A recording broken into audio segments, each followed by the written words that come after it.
자, 시작해보죠. 자, 우리 오늘 목표가 설치까지였는데 내일 하는 걸로 좀 미루고 오늘은 3장까지 한번 해보도록 할게요. 좀 나가보면 4.5장까지 한번 해볼게요. 3장 한번 볼게요.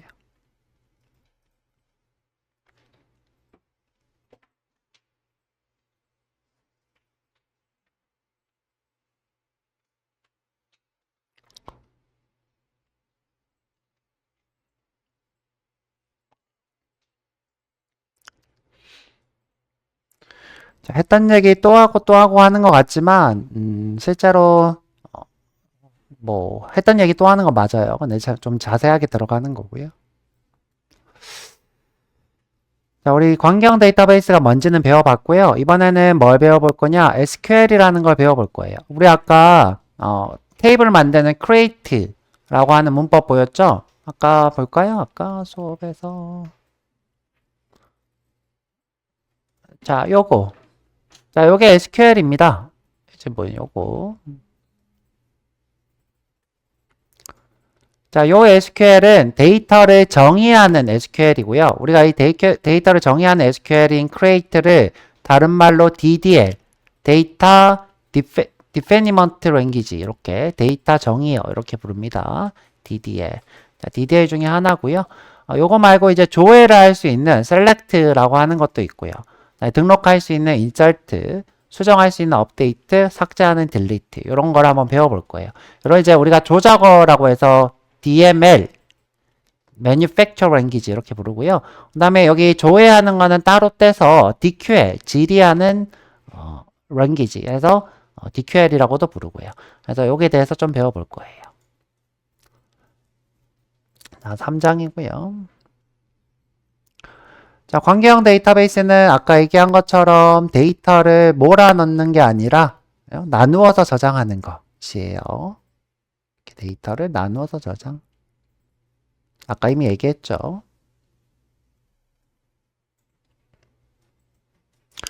자, 그래서 아까 얘기한 것처럼 뭐 예를 들어 학사 시스템을 만든다. 그러면 이렇게 테이블들이 구분이 되어 있는 거예요. 우리가 테이블을 이렇게 표현할 수도 있겠네요. 스튜던트인데 아이디가 있고 이름이 있고 부서가 있고 현재 여기 PK이고 여기 FK가 되겠네요. 보면 디파트먼트에 부서 아이디가 있고 부서 이름이 있고 여기 PK가 되겠죠. 이렇게 참조하는 관계죠. 자, 이런 식으로 우리가 표현이 되어 있고요. 자, 관계도 아까 배웠고요. 키도 배웠고요. 자, 이번에 배워볼 것은 자, 이런 데이터들을 저장하는 데이터베이스의 종류에 대해서 좀 배워볼까 해요. 데이터베이스 종류. 자, 데이터베이스는 크게 두 종류로 나뉜다고 보면 돼요. 두 종류. 자, 정형 데이터를 저장하는 데이터베이스와 반정형 데이터를 저장하는 데이터베이스. 그다음 비정형 데이터, 그냥 뭐 텍스트로 된 문서를 저장하는 빅데이터를 저장하는 데이터베이스도 있어요. 네, 여기서는 지금 현재 NoSQL이라고 하는 반정형 데이터, 우리가 JSON 같은 데이터를 저장하는 것을 NoSQL 데이터베이스라 불러요. NoSQL 데이터베이스. 관계가 없어요, 이 친구는. 자, 이 친구는 관계가 없더라. 그냥 문서를 JSON 형태로 저장을 해요. 어떻게 관계를 표현하려면 할 수 있지만 실제로 관계는 없고요. 없고. 그래서 문서로 저장한다. 중요한 부분이고요.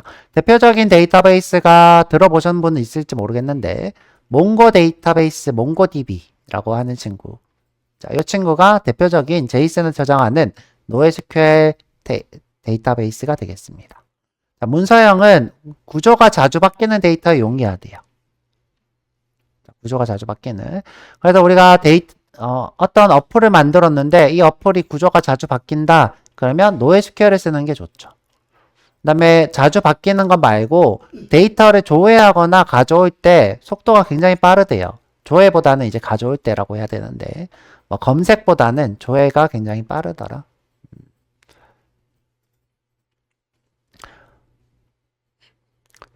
자, 그 다음에 이제 최근에 또 유행하고 있는 데이터베이스인 그래프로 된 데이터베이스가 있어요. 자, 그래프는 우리가 이제 LMM 시간에 배웠듯이 벡터의 데이터를 두고요. 그 사이에 이렇게 데이터들을 표현을 하는 거죠. 이렇게. 자, 이때 이 친구들의 관계를 벡터로 표현을 할 수도 있고 또는 관계로도 표현할 수 있어요. 자, 이런 데이터베이스 우리가 그래프 데이터베이스라 불러요. 잘 사용하진 않고요. 근데 이제 SNS 같은 경우에는 좀 이제 관계로 표현해 놓으면 좀 유리한 것들이 있어서 관계 데이터베이스를 쓰는 편이고요.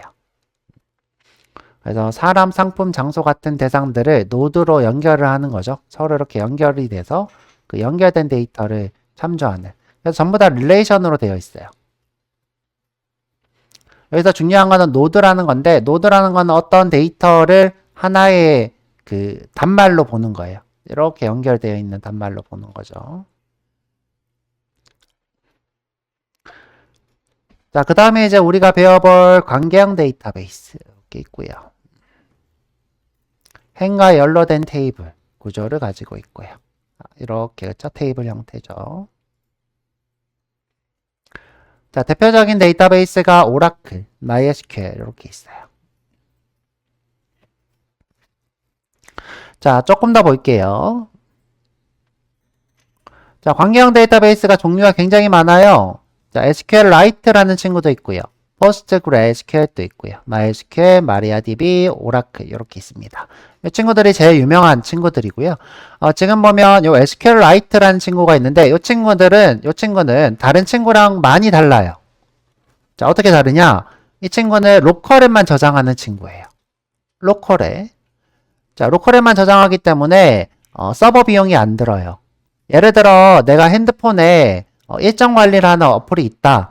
그러면 SQLite를 쓴다거나 아니면 예를 들어 카카오톡에 채팅 내용을 저장한다. 그러면 SQLite로 로컬에 저장하고 있다가 예를 들어 내가 뭐 동기화한다. 그러면 이런 MySQL이나 오라클 데이터베이스에다가 이렇게 올리고 동기화된 내용을 가져와서 쓰게 돼요. 자, 이렇게 쓰는 이유가 뭐냐면 내가 매번 서버에다가 네트워크로 접속하는 것보다 내 컴퓨터 안에 또는 내 핸드폰 안에 데이터를 저장해 놓고 조회하는 게 더 빠르기 때문에 이렇게 하는 거고요. 아까 얘기한 것처럼 데이터베이스는 서버이기 때문에 내가 이 친구를 관리할 때 돈이 나가기 때문에 돈을 안 내는 용도로도 쓰게 돼요.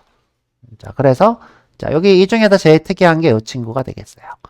자, 이 친구가 이제 대두된 거는 언제부터냐면 안드로이드 어플이 나오고 나서 안드로이드 어플에 SQLite가 굉장히 많이 들어가 있었다고 보면 되고요. 지금도 어플리케이션, 그러니까 핸드폰 어플리케이션은 SQLite로 돌아가는 게 많아요. 그래서 내가 예를 들어 핸드폰 어플로 막 쓰다가 데이터를 동기화하려면 돈을 좀 내야 된다거나, 그죠? 대표적으로 이제 카카오톡이 있죠. 여러분들 카카오톡에서 예전에는 안 그랬는데 동기화 버튼을 눌러야 된다거나, 그죠? 뭐 그런 걸 해야지만이 내가 데스크탑에 있는 채팅 내역이 동기화가 되죠. 지금도 여러분들 마찬가지예요. 여러분들 핸드폰에 있는 채팅 내역이 데스크탑 카카오톡에 그대로 동기화 되나요? 그대로 안 되죠? 최신 내용만 이렇게 뜨지 다 동기화가 되지 않아요. 그런 것처럼 서버에 채팅 내용이 다 저장된 게 아니라 이 핸드폰 안에 이렇게 저장을 해 놓습니다. 이게 대표적인 SQLite라는 친구고요. 어렵지 않아요. 이 친구 쓰는 법 되게 쉬우니까 기회 되면 한번 보도록 하고, 그 다음에 지금 제일 유명한 게 PostgreSQL이라는 게 요즘 굉장히 뜨고 있어요. 핫하다고 보시면 되고요. 뜨거운 감자에 해당하는 데이터베이스가 되고요. 그 다음에 오라클도 굉장히 유명하죠. 오라클 같은 경우에는 여러분들이 알고 있는 그 오라클이 맞고요. 최근에 이제 주가가 굉장히 많이 올랐다가 지금 거품이다 그러면서 AI 거품이다 빠진 거 있죠? 그 오라클이에요. 실제 그 오라클이고, 그 다음에 여러분들 은행 어플에서 쓰고 있는 대부분의 데이터베이스는 다 오라클에서 쓰고 있어요. 굉장히 안정적이고요. 대규모의 데이터를 다루기에 좋고요. 빅데이터나 이런 것들도 잘 처리하는 걸로 유명하고요. 그 다음에 요 MySQL이랑 MariaDB는 친구라고 보시면 돼요. 친구라기보다는 자식? 제일 처음에 이게 무료로 나왔는데요. 무료. 오라클이 얘를 샀어요. 근데 이제 얘가 좀 유료 정책들을 추가하니까 여기서 기능들을 그대로 가져와서 만들어낸 게 MariaDB. 이렇게 생각하시면 되고요. 이 두 개는 거의 그런 문법이나 구조나 이런 것들은 똑같다고 보시면 되고요. 조금 차이가 있는데 많이 다르진 않아요. 아이고. 그래서 다시 보면 얘는 기업용으로 만들어진 것. 그래서 비싸요. 비싸고, 그 다음에 MariaDB나 MySQL은 뭐다? 무료로 만들어진 것. 포스트그레도 마찬가지. 자, 이렇게 무료로 만들어진 것. 근데 이제 포스트그레는 최근에 기능이 많이 추가돼서 핫한 것에 해당하고요. 얘는 이제 굉장히 오래된 무료 데이터베이스고 유명하다고 보시면 되고요. 자, 이렇게 얘는 이제 서버가 없는 것. 그래서 데이터베이스 제품들이 있고요. 우리는 이제 오라클을 배울 거예요. 이유가 뭐라고 했죠? 시험에 많이 나오고 채용도 많이 하고 기업에서 많이 쓰고. 근데 이걸 배운다고 해서 나머지들을 쓸 수 없을까요? 그렇지 않죠, 그렇죠? 거의 비슷하다. 이제 보시면 되고요. 조금 다른 거예요. 자, DBMS라 부르죠. 데이터베이스 매니지먼트 시스템. 자, 이 제품들이고요. 데이터 실제로 만들고 저장하고 조회하는 프로그램들이에요. 데이터베이스를. 우리는 오라클을 배워볼 거고요. 자, 제가 이제 아까 설명했던 내용들이 쭉 있어요. SQLite는 이건 좀 필요 없다. 자, 관계형 데이터베이스인데 아까 전처럼 디스크에다가 저장돼요. 서버가 아니라 디스크에 저장되고요. 서버 리스라고 불러요. 서버 없이 동작한다 해서 보통 이제 어플리케이션, 그러니까 안드로이드 어플이나 iOS 어플 같이 핸드폰 어플이 나오면서 유명해지게 되었고요. 자, 이걸 왜 유명해졌냐면 여러분들 핸드폰에 쓰고 있는 이 컴퓨터가 용량이나 CPU가 작아요. 작다 보니까 동작하는데 속도가 느리다 보니까 서버에 다녀와서 무언가 데이터를 조회하게 되면 엄청 느리게 동작하게 되는 거예요. 그래서 SQLite라고 내부에 내장되어 있는 데이터베이스를 만들게 되면 조금 더 빠르게 동작하니까 유명하게 되었고요. 많이 쓰게 된 거죠. 보면 이제 IoT 기기나 휴대폰, 카메라 같은 장치에서 잘 동작하는 거다. 그 다음에 실제로 굉장히 가볍습니다. 저장되는 형식도. 근데 그만큼 해킹이 또 위험하겠죠. 그죠? 데이터를 여러분들이 노출되면 해킹될 위험도 어느 정도 있다. 보시면 될 거고요. 근데 이제 최근에 SQLite가 좀 규모가 커지면서 이제 서버리스라는 말을 없애려고 좀 노력을 하고 있어요. 서버로도 구축할 수 있도록 여러 가지 노력을 하고 있는 중이다. 이렇게 보시면 될 것 같고요. 아마 제 생각인데 올해 중순이나 말쯤 아니면 내년쯤에 이 SQLite가 굉장히 뜰 거라고 보고요. 올해 초에도 SQLite에 대한 얘기가 굉장히 많이 나왔어요. 자, 넘어갈 거고요. 자, PostgreSQL이라는 게 있어요. 이건 오픈소스고요. 오픈소스라는 거는 우리 이제 Git 배울 때 얘기했죠. 같이 이렇게 참여해서 만드는 어플리케이션 오픈소스라고 하고요. 대표적으로 리눅스가 있죠. 리눅스 OS가 오픈소스고요. 매우 강한 관계형 데이터베이스에 해당하고요. 기능이 굉장히 많아요. 무슨 뭐 오라클인 것처럼 이제 뭐 기업용인 것처럼 기능이 굉장히 많고요. 여기 보면 뭐 이런 것들이 있는데 여러분들 지금 당장 아실 필요는 없고, 자, 무료인데 기능이 많다 이렇게 보시면 돼요. 그 다음에 제약 정보도 엄격하고요. 확장성도 좋고, 그 다음에 관계형 데이터베이스인데 NoSQL 데이터도 저장할 수 있더라. 뭐 그래서 이 포스트그레를 많이 쓰더라. 근데 여러분들이 나중에 어플리케이션 개발자가 되면 이 포스트그레를 선택하게 될 가능성이 높은데, 우리가 이제 리액티브 앱 뭐 이런 얘기가 있는데 반응형 앱 이런 얘기가 있는데 그런 것들 구현하기에도 좀 용이한 부분들이 있어요. 물론 요즘 대부분 어플리케이션들이 다 그런 방향으로 가는데, 지금 얘기하고 있는 게 뭐냐면 이 데이터베이스라는 거는 내가 이렇게 저장을 하고 또 내가 저장한 내용을 조회를 하고 이렇게 하는 방식으로 동작하는데, 이 최근 데이터베이스들은 어떻게 되냐면 내가 저장을 하면 저장한 내역이 그대로 반응을 하는 거예요. 저장한 걸 조회하는 게 아니라 저장하자마자 데이터베이스가 이렇게 반응을 해서 어떤 역할을 하는 거죠. 예를 들어 푸시를 한다거나, 내가 예를 들어 게시글을 달았어요. 게시글을 이렇게 단다는 거는 데이터베이스 저장하는 거죠. 그러면 데이터베이스에 게시글이 달렸다고 이거를 뭐 북마크를 하고 있던 사람들한테 푸시를 하는 기능들이 있다거나 이런 뭔가 좀 기능이 추가가 되는 거죠. 원래는 이제 이 데이터베이스를 조회를 해서 그 게시글이 달렸네 이렇게 해야 되는데 그게 아니라 바로 데이터베이스가 반응을 하는 거죠. 뭐 이런 식의 확장된 기능들이 있으면 좋은데 포스트그레가 그런 쪽에서는 좀 앞서 있더라. 자, 넘어가도록 하죠. 자, MySQL이 이제 대표적으로 오픈소스, 이것도 오픈소스죠, 그렇죠? 그 다음에 무료고요. 우리가 이제 일반적으로 쇼핑몰이나 또는 이제 개인 홈페이지라든가 게시판이 있는 그런 사이트들은 대부분 MySQL로 만들어졌다고 보시면 돼요. MySQL. 자, 뭐 한번 쭉 읽어보면 좋을 것 같고요. 자, 그 다음에 아까 얘기한 것처럼 요 마리아DB는 물개 모양이에요. 한번 볼까?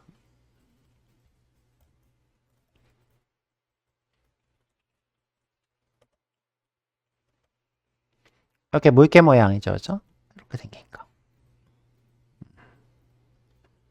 MySQL도 한번 볼까요?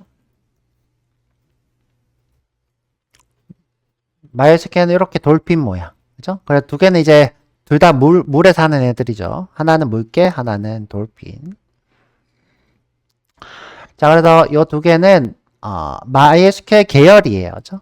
MySQL에서 만들어진 거고요. 이유는 아까 얘기한 것처럼 이 MySQL을 오라클에서 인수를 했어요. 인수하면서 이제 유료 정책들이 많이 포함되니까 다시 이제 무료 계열로 오픈소스 개발을 하고 있는 것이 마리아DB라고 보시면 되고요. 이게 제 생각은 그래요. 이 오라클에서 이 MySQL을 구입할 때 뭔가 이제 오픈소스 개발에 대해서 제약을 못 준 것 같아요. 그러니까, 나만 쓸 거야. 뭐 이런 식의 계약 조건이 있었으면 이 마리아DB가 안 나왔을 텐데 지금은 이렇게 마리아DB라고 해서 계열이 비슷한 친구가 나온 상태고요. 그래서 이것도 나쁘지 않아요. 무료기 때문에. 그래서 무료로 내가 데이터베이스를 구축해서 쓰겠다. 그럼 마리아DB도 좋은 선택지다. 자, 넘어갈게요. 자, 우리가 배워볼 요 오라클 데이터베이스고요. 오라클 데이터베이스는 대규모의 강한 관계형 데이터베이스가 될 거고요. 여기 보이는 이제 요 문서 내용이고요. 여러분들이 보면 여기에서 중요한 게 security. 그죠? 자, 이런 것들이 이제 중요하겠죠. 왜냐하면 이제 기업에서는 데이터가 돈이죠. 그래서 이렇게 보안에 굉장히 적합하고, 그 다음에 데이터 안정성이라는 게 굉장히 중요하기 때문에, 이런 오라클 같은 경우에는 데이터가 많아지면 많아질수록 안정성에 취약할 수 있는데, 그런 것들을 보완하는 시스템이 잘 되어 있어요. 근데 여러분들이 그런 것까지 지금 배우실 필요는 없고, 그냥 데이터베이스에 일반적으로 저장하고 조회하고, 이런 방법들을 주로 배워보는 게 이 수업이다. 보면 대규모 데이터 통합, 분석 이런 얘기가 나오죠.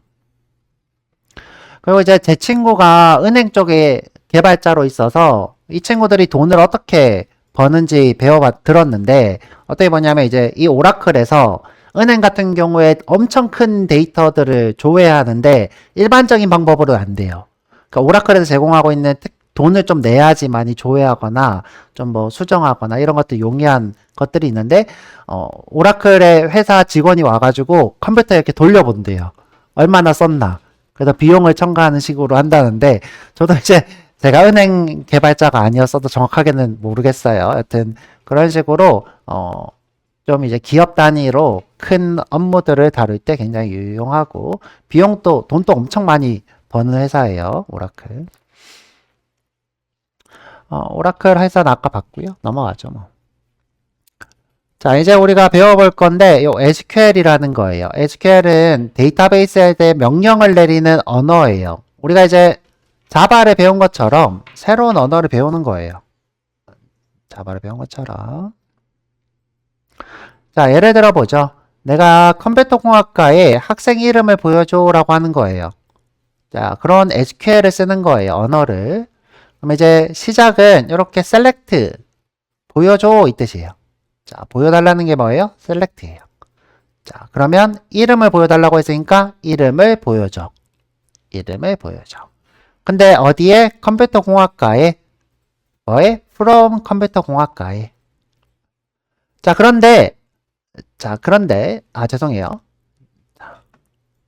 자, 학생의 이름을 보여줘야죠. 아직 요게 아니에요. 자, 잘못 설명했어요. 자, 어디서부터 어디까지? 자, 여기서부터 이까지. 자, 이렇게 내려서 볼게요. 자, 학생의 이름을 보여주니까 학생의 이름을 보여줘. 이렇게 되는 거예요. 우리 이제 영어권이다 보니까 우리는 앞으로 이렇게 읽고, 영어권은 거꾸로 이렇게 읽으면 되죠. 보여줘 학생의 이름을. 이렇게 보여줘 학생의 이름을. 그런데 어디를? 컴퓨터 공학과에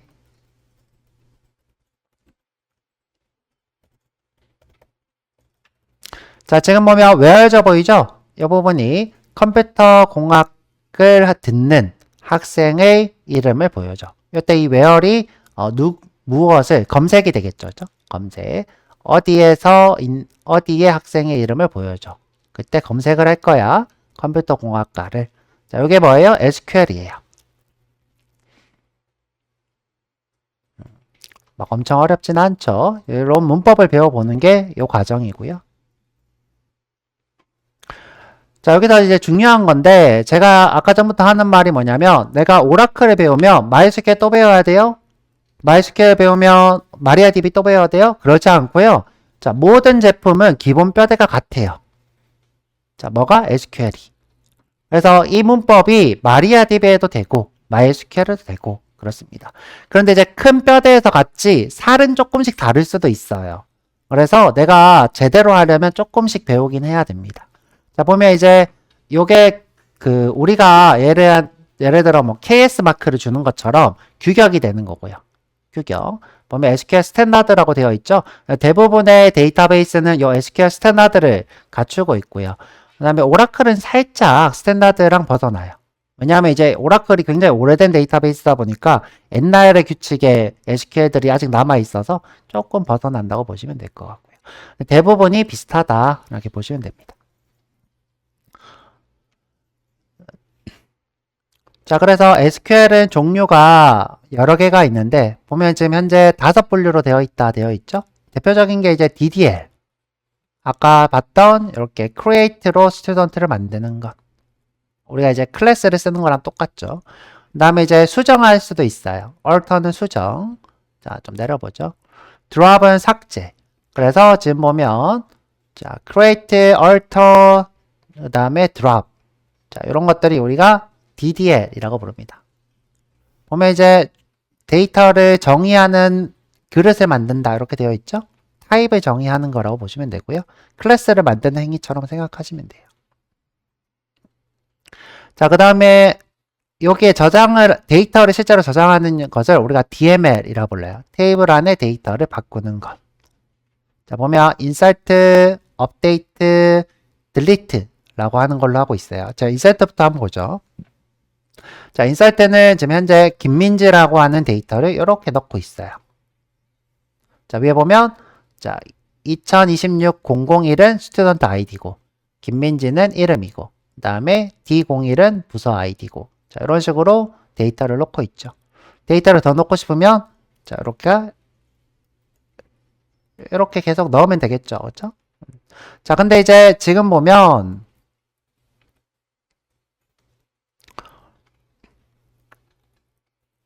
자, 스튜던트 아이디는 뭐라고 했죠, 제가? 저 기본 키라고 했죠? 기본 키가 같은 게 존재할 수 있을까요, 없을까요? 없어요. 이때 오류가 떠요.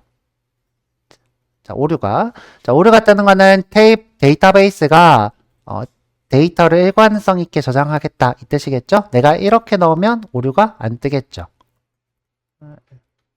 자, 이런 식으로 우리가 데이터를 넣으면 오류가 안 떠요. 자, 내가 예를 들어 학과 번호를 이렇게 저장했어요. 그러면 오류가 떠요. 왜냐하면 문자열 데이터를 저장하기로 되어 있으니까. 자, 그런 식으로 우리가 데이터를 여러 개 넣을 수 있고, 그 다음에 넣을 때 데이터베이스가 오류가 뜨기도 하고, 그렇습니다. 그 다음에 이거는 수정하고 있어요. 스튜던트 아이디를 지금 현재, 스튜던트 아이디가 이 친구인 사람을 학과를 01에서 02로 바꾸고 있네요. 이거는 삭제를 하고 있고요. 학생은 씌우고 있고요. 자, 이렇게 우리가 데이터를 조작할 수 있어요. 자, 근데 이제 정보 처리 기사에서 요 DQL이 DML에 포함돼서 정보 처리 기사에 많이 나와요. 자, 여기 select 문이 있는데 정보 처리 기사에서는 select가 DML에 포함이 돼서 나옵니다. 자, 한번 밑으로 볼게요. 자, DQL은 아까 봤죠? 조회하는 거예요. 조회하는 거. 자, 그래서 select고요. 자, 여기다가 이렇게 써놓을게요. 죠?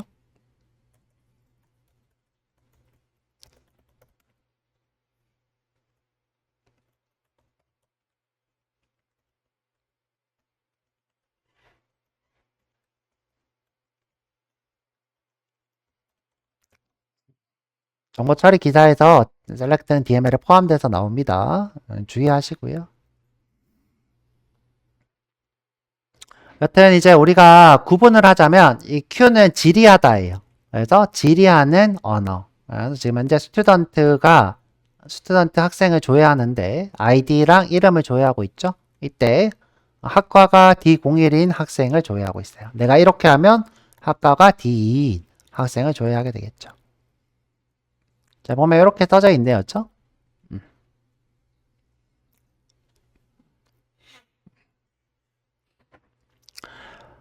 그 다음에 이제 우리가 권한을 줄 수 있다 그랬는데 우리가 이제 데이터베이스 같은 경우에는 일반적으로는 여러 명이 접속을 할 수 있어요. 데이터베이스에 여러 명이 이렇게 접속하도록 되어 있어요. 자, 이때 이 사람은 조회만 돼, 이 사람은 수정만 돼, 이 사람은 뭐 접속을 못해, 이 사람은 어떤 컴퓨터에서만 돼, 이런 식으로 어떻게 해요? 권한을 줄 수 있습니다. 이걸 우리가 컨트롤, 권한을 준다 해서 DCL 이렇게 부르고요. 지금 보면 그런트는 뭐겠어요? 그죠? 리보크는 그죠? 뺏는 거겠죠, 그죠? 지금 보면 학생 테이블을 조회하는 권한을 유저 1한테 주겠다. 스튜던트에 조회하는 권한을 뺏겠다. 유저 1에서부터 뺏겠다. 이렇게 나오죠. 자, 요거를 이제 우리가 데이터베이스 시험을 본다. 그럼 외우시면 좋고요. 이 DCL 같은 경우에는 필요에 따라서 검색해서 쓰는 게 제일 편하겠죠. 외우실 필요는 굳이 없고요. 그래서 그란트 리보크로 우리가 권한을 주거나 뺏을 수 있다.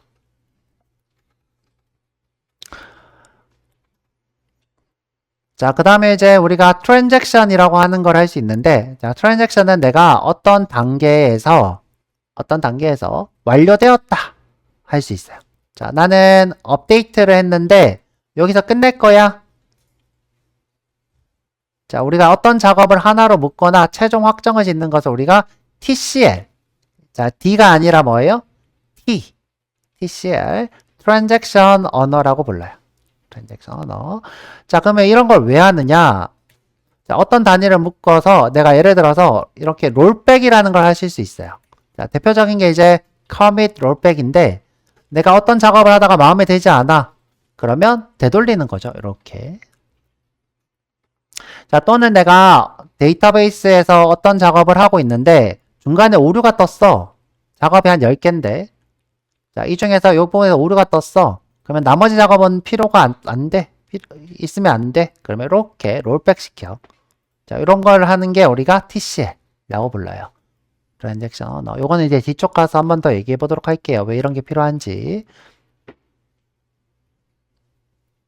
그래서 트랜잭션을 제어하는 언어인 TCL 이렇게 있습니다.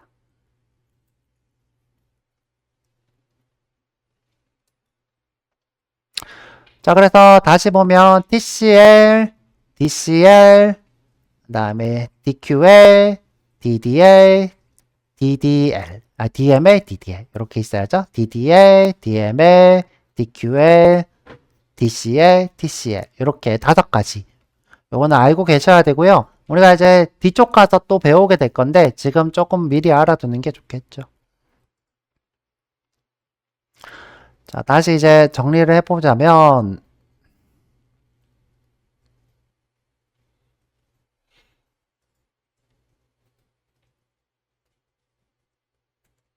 자, 데이터베이스는 데이터에서 데이터를 정의하고 요즘 빠져 있는데 정의하는 건 DDL이 되겠죠. 그 다음에 테이블로 저장, 요게 지금 정의네요. 이게 정의를 하고 키로 연결하고 관계로 하고 그 다음에 데이터를 저장하거나 수정하거나 조회하거나 삭제하고 그렇죠? 이렇게 SQL로 다루는 데이터베이스가 되겠죠. 자, 이 데이터베이스는 크게 NoSQL과 그냥 SQL 이렇게 있는데 이건 관계가 없는 데이터, 관계형 데이터베이스 이렇게 2가지가 있는 거죠. 자, 우리는 이제 관계형 데이터베이스를 배우고 있고요. 자, 대표적인 데이터베이스가 MySQL, MariaDB, 오라클 이렇게 있죠. 포스트그레도 있고요. 그 다음에 우리가 배우는 이 SQL은 문법이 조금 다르지만 말투가 다른 거다 이렇게 인식하면 돼요. 말투가 조금씩 다르다. 그냥 방언이 좀 있다 이렇게 생각하고 배우시면 크게 문제없이 따라오실 수 있을 것 같아요. 끝이 났네요. 시간이 좀 남아서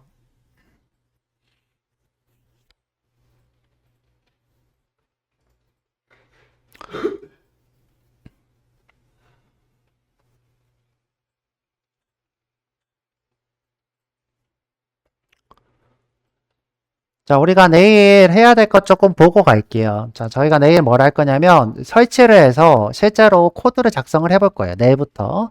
자, 근데 이제 우리가 설치가 꽤 오래 걸릴 수 있어요. 그래서 만약에 이제 시간이 되시는 분은 요 설치를 한번 해보고 내일 또 한번 좀 따라와 보면 좋겠어요. 자, 여기 4장에 보면 설치 부분이 있고요.